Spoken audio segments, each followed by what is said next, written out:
السماء جلالا فأزيد أسراب الغيوم جمالا. بسم الله الرحمن الرحيم.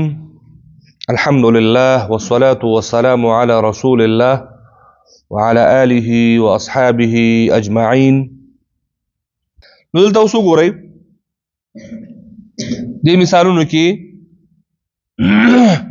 کله چې د هاي ضمیر نه ما قبل او ما بعد دواړه طرف ته حرکت والا حرف دا په صورت کې څه کېږي؟ د هاي ضمیر صله سره وصل کېږي. او بیا که چېرته ضمیر مضمومه وي، که چېرته ضمیر مضمومه وي، یعنې هلته خو موږ وویل چې ضمیر به یا مضموم وي او یا به مکسور وي، نو صله به یې د واو غوندې راخل کېږي. او که چېرې ضمیر مکسوره وي نو بیا به د یا غوندې څه کېږي؟ راخل کېږي. لکه وامره کې دا ها وسه ضمیر ده، دا داسې راخل کېږي لکه دلته چې واو موجود وي. هو ها واو پیش هو. یا بوجهه دا هی چې راخل کېږي داسې راخل کېږي لکه یا یې مده غوندې. سو دلته هم واو غوندې راخل کېږي. البته یوه کلمه دلته هم موجود ده، وایي یرضاه لکم. یرضاه لکم د دغې پورتني قاعدې خلاف ده، ځکه موږ پورته وویلې چې هر کله های ضمیر د دوو متحرکینو ترمنځ واقع شي نو دغه های ضمیر به څه کېږي؟ راخل کېږي. او دغه یوه کلمه د دغې قانون نه مستثنا ده. یرضاه لکم کې وګورئ یرضاه لکم باید دا وویل شي. نو تاسو به زده کړی وي یرضاه لکم، خو نن ورباندې پوه شو چې ولې نه راخل کېږي؟ ځکه چې دا های ضمیر دوه متحرکینو ترمنځ واقع شوی ده، بیا هم نه راخل کېږي ځکه دا د دغې قانون نه مستثنا ده. دغه قانون په دغه یوه کلمه باندې نه عملی کېږي، نه جاری کېږي. یرضاه لکم نه ویلی کېږي بلکې یرضاه لکم ویلی کېږي. سورة زمر سره له دې چې د ما قبل او ما بعد دواړه څه شی دي؟ متحرک دي، خو بیا هم صله پکې نه کېږي. او که چېرته د های ضمیر نه ما قبل یا ما بعد یا دواړه طرف ته ساکن حرف وي نو دې درې واړو صورتونو کې بیا څه شی کېږي؟ دا بیا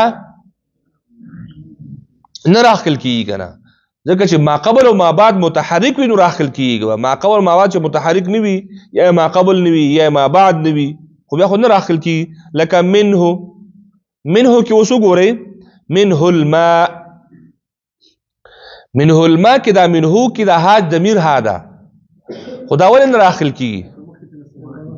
مخکې او ما بعد دواړه ساکن دي. منه ما قبل هم ساکن ده او ما بعد هم ساکن ده. يعلمه الكتاب. يعلمه الكتاب کې اوس وګوره های ضمیر ده، خو اگر که ما قبل متحرک شته خو ما بعد نشته، چې ما بعد نشته دا هم اوس نه راخلي، ځکه د راخلو دپاره شرط دا ده چې دواړه به متحرک وي. د راخلو دپاره شرط دا ده چې دواړه به متحرک وي. دلته نشته نو لحاظ یو متحرک ده خو بیا هم دا نه راخل کېږي. منه آیاتن. منه آیاتن کې اوس وګورئ هلته ما قبل متحرک و، دلته اوس ما بعد متحرک ده. صحیح شو؟ بیا هم کار نه ورکوي، بلکې ما قبل او ما بعد، یعنې مخکینی او وروستنی، د های ضمیر نه مخکینی حرف او د های ضمیر نه وروستنی حرف دواړه به متحرک وي نو هله به راخل کېږي. دواړه متحرک نه دي نو دلته اوس دا هم نه راخل کېږي. یا فیه ابدا. فیه ابدا وغیره. البته وی البته په فیه مهانا کې تا هم یو کلمه ده په سورة فرقان کې، سره د دې باوجود د دې چې د دې ها نه ما قبل یا ساکنه ده، ولې بیا هم دې کې صله کېږي، ځکه چې قانون خدا و چې ما قبل او ما بعد دواړه متحرک وي نو هله به راخل کېږي. یرضاه لکم د اول قانون خلافو، دواړه ما قبل او ما بعد متحرک وو بیا هم نه راخل کېده. د دا اوس جوړ دې قاعدې سره دی چې باید رانخل شي، ځکه ما قبل ساکن ده. کله چې ما قبل ساکن شو باید رانخل شي، خو دا کلمه راخلو سره ویلی کېږي. یعنې هغه کلمه چې ده هغه ظاهرا جوړښت دې سره و چې باید راخل شوی وی، هغه نه راخل کېده. صحیح شو. دا باید نوی راخکل شوی او دا راخکل کیږي. نو دا دواړه خپل قواعدو کې یو استثنایی کلمات لري. وفيه مهانا، فيه مهانا کې تاسو ګور دا های ضمیر دا، های ضمیر را نو ما قبل او ما بعد دواړه متحرک نه دي بلکې ما قبل ساکن ده. نو عام قانون دا چې دا باید نه راخکل کیږي بغیر د دغه یوې کلمې نه، بغیر دغه یوې کلمې نه چې دا څه کیږي راخکل کیږي. او د ټولو د مستثنا کېدو وجوهات چې دی دا وایي فواید مکیه کې ذکر شوي دي. دغه بحث فواید مکیه کې بیا یو نظر بیا تاسو وګورئ چې د های ضمیر کې فواید مکیه څه فرمایلي دي. صحیح شو. لږ معلوماتو کې هم اضافه راشي، هلته وجوهات وایي هم بیان شوي دي. نو سوال دا کوي چې د صلې معنا وڅه شی شوه. دا صله وایي دلته ذکر شوه، صله او عدم صله. صله د های ضمیر حرکات راخکلو ته ویلی کېږي. د های ضمیر حرکت راخکلو ته چې ویلی کېږي؟ صله ویلی کېږي. موږ چې یو دوه مدونه لرو، صله صغرا او صله کبرا، هلته هم خبره په های ضمیر کې ده. های ضمیر نه ما بعد سبب نه وي نو های ضمیر دغه مطلب صله ده خو صغرا ده.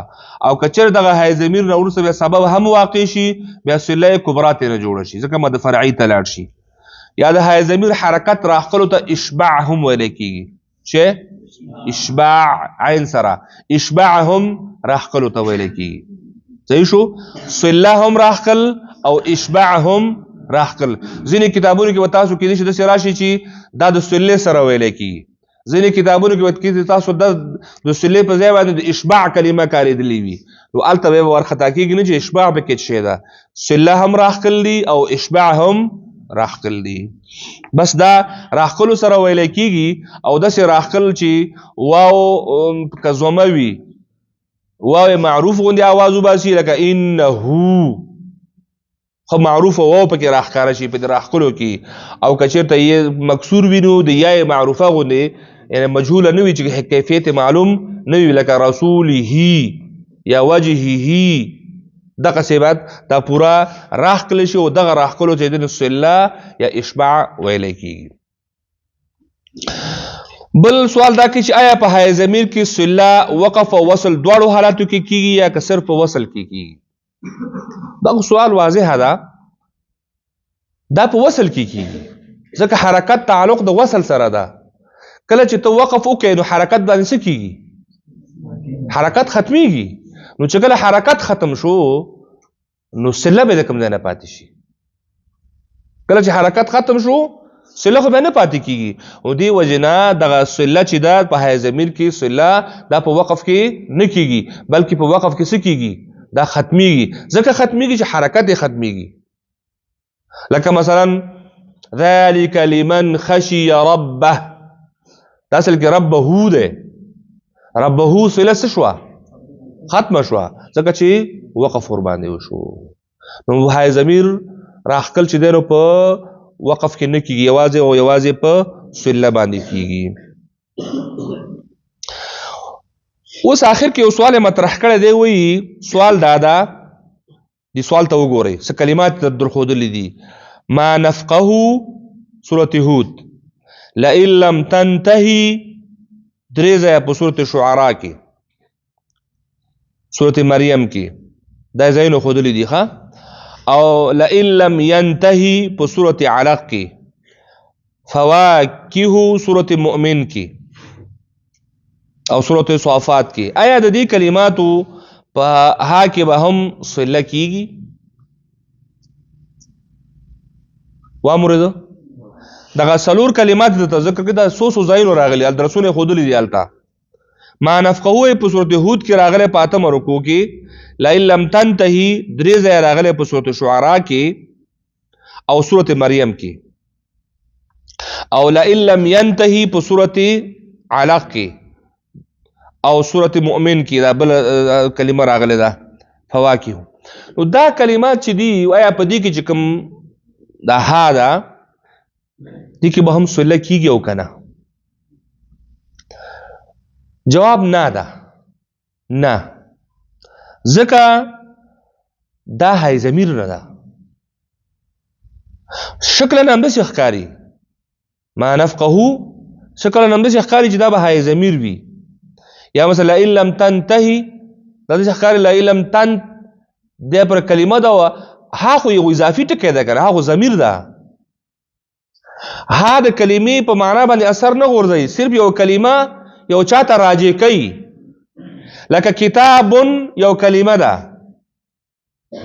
دغه کتاب چاته منسوبولو د پاره ته ضمیر استعماله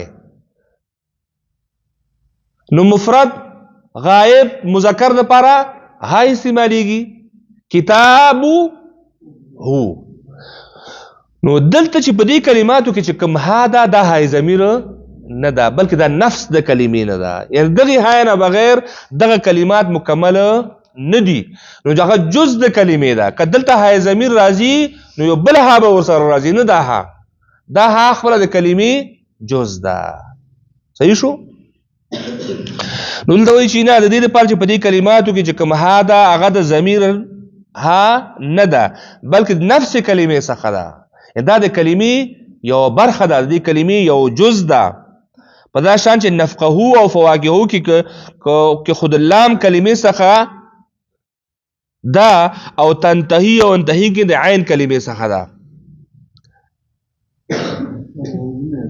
دا وازونه یاد یو او فعلا او دا عین او لام او ما خبر ذکر کوي وزن برابري نو دا وای نفس د کلمې نه دی نو ځکه دی کې د لاخلو د نه راخلو قضیه پکې نه ښکاره کی دا باید زده شي چې دا کلمات یعنی موږ په دغه کلماتو باندې د های ضمیر هغه ونکو فکر په ونکو یا های ضمیر ونه ګڼو دا کلمات باید موږ ته مخې نه مخې یاد وي چې دا کلمات په قرآن کریم کې چې راځي نو شکلا خو داسې دي خو دا حقیقتا های ضمیر نه دی بلکې دی کې دا ها چې کوم دا نفس د کلمې نه ده آخر کې وایي چې د سورۃ بقره په 15 رکوع کې لم يتسنه او په سورۃ انعام په 10 رکوع کې اقتده او په سورۃ حاقه کې کتابیه 2 ځایه حسابیه 2 ځایه مالیه سلطانیه یو ځای او په سورۃ قاریه کې ماهیه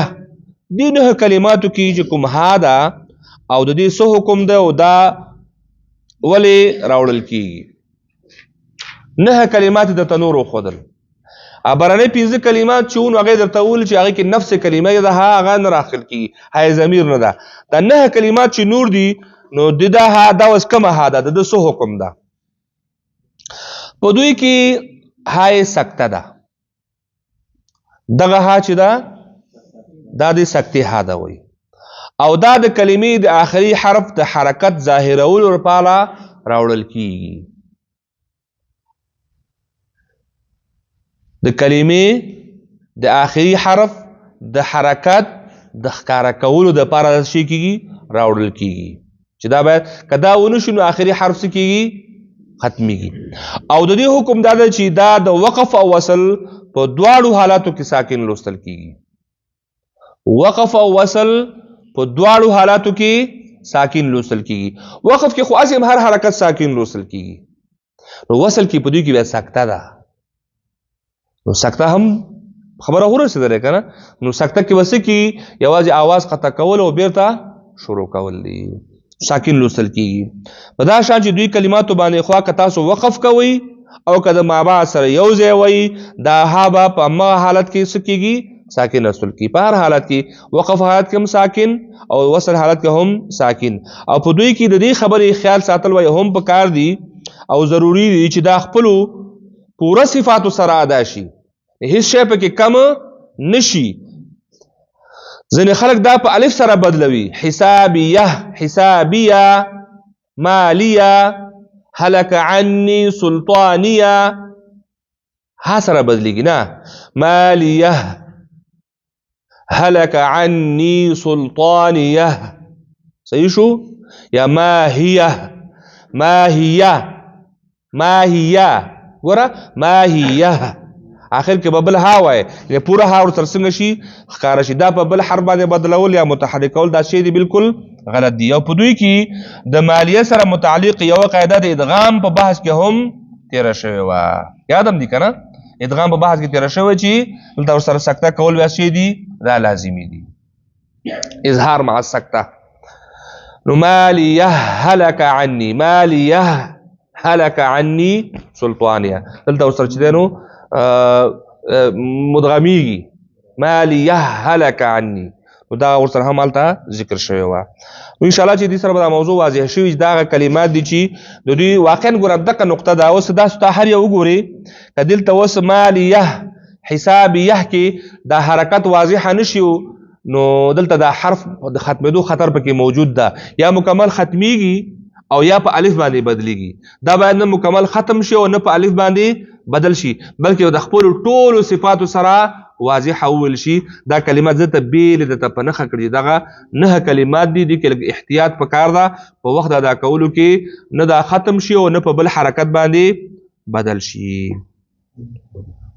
وصلى الله تعالى على خير خلقه محمد وعلى آله وأصحابه أجمعين برحمتك يا أرحم الراحمين.